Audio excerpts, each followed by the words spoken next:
Good morning, everybody. We've stopped doing the daily devotions for a little while, but we are going to continue to do a little weekly segment just on a Friday morning before coming to worship on Sunday, just as a kind of introduction into what we're going to be thinking about on Sunday mornings.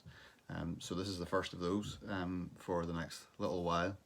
We are meeting Sunday morning at 11 o'clock and online and in person. I want to thank Willis for taking the service last Sunday while I took a bit of a break. But we're looking forward to getting back together this Sunday and starting a new series together looking at the book of James. Lighthouse Club will be on as well. And remember the protocol for Lighthouse Club to leave children at the minor hall door and pick them up from there as well at the end. Looking forward to being back together again in worship. Just a reminder as well, again, still the same. If you have any symptoms, please don't come, and please do, if you're coming, maintain that social distance both as you wait to come into the building and when you're in the building as well. And remember to bring your mask and wear it. And also, if you can bring the little tokens, the track and trace tokens, so that we can keep a record of who's there, that will be helpful as well. Hopefully, as things begin to ease, we will be able to move away from some of those things over the next months. And it's great news that we heard yesterday that we're able to start to look forward to things opening up again in our community. We are going to be looking at the book of James on Sunday mornings for over the next little while. And what I want to do is I want to read to you perhaps some of the most famous verses from the book of James this morning, and just a little bit of an introduction as to what we're going to be thinking about as we study James. So this is from James 2 and verse 14. What good is it, my brothers, if someone says he has faith but does not have works? Can that faith save him? If a brother or sister is poorly clothed and lacking in daily food, and one of you says to them, "Go in peace, be warmed and filled," without giving them the things needed for the body, what good is that? So also faith by itself, if it does not have works, is dead. What we're going to be thinking about when we look at the book of James over the Sundays to come is, what does a life of faith actually look like? In Mark's gospel that we looked at coming up to Easter, Jesus calls us to follow him. And following him sounds particularly challenging because it requires us to deny ourselves, take up our cross and follow him. That's the essence of discipleship in Mark's gospel. But how do we actually do that? How do we actually go about that task of discipleship? Because discipleship can seem like a very abstract kind of a concept.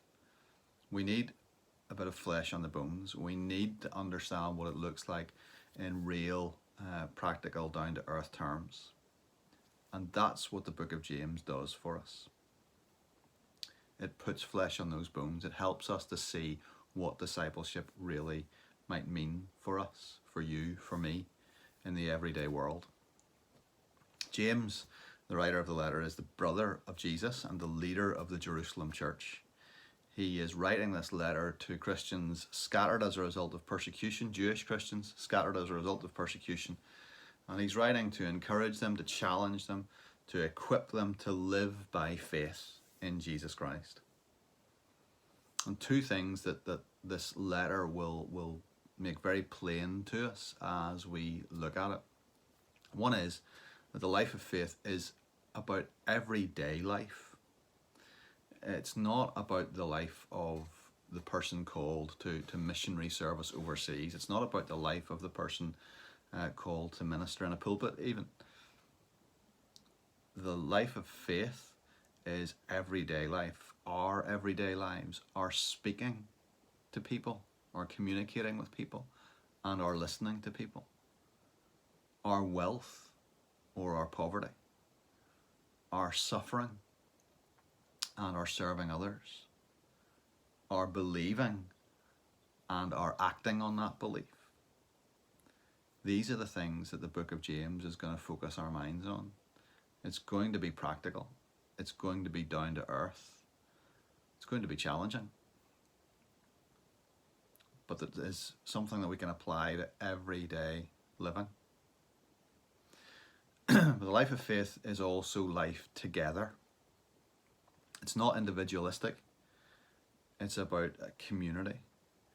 James isn't interested in creating sort of pious individuals. He's interested in creating a healthy community of faith. He wants these Christian disciples to demonstrate that community life, praying for one another, confessing to one another, serving one another, being patient with one another, loving one another. That's what this letter is about. It's about that togetherness.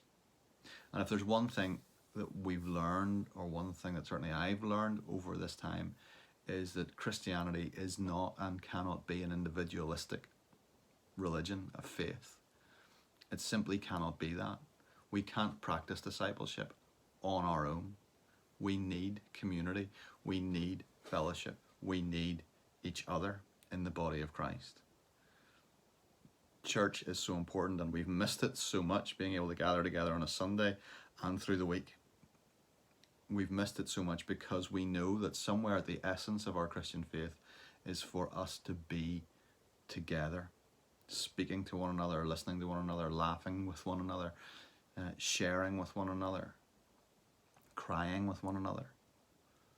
We know that that's at the essence of who we are as Christian disciples, and it's going to be important to reclaim that as we go forward. But for all that the life of faith is an everyday life, and for all that the life of faith is about us together living it out, it's also one where we need God's wisdom, where we need gospel wisdom to help us to navigate the ups and downs and the twists and turns of this life. James is the wisdom book of the New Testament. What books like Proverbs and Ecclesiastes and so on in the Old Testament are, that's what James is for us in the New Testament. It's a book of wisdom, practical, down to earth, daily wisdom. And as we learn from that wisdom, we will grow and we will understand more about our faith, more about who Jesus is, and more about what he calls us to do and to be. And so I hope that you'll join us on this journey through James on Sunday mornings. Join us in person in worship, join us online, and on these Friday mornings we'll be doing more of this kind of thing, just an introduction into what we're going to be thinking about Sunday by Sunday. So I trust that you will be able to join us either in person or online this Sunday morning as we begin this journey together, and as we're challenged to see what our discipleship really means and the implications that it really has for us in the everyday. God bless.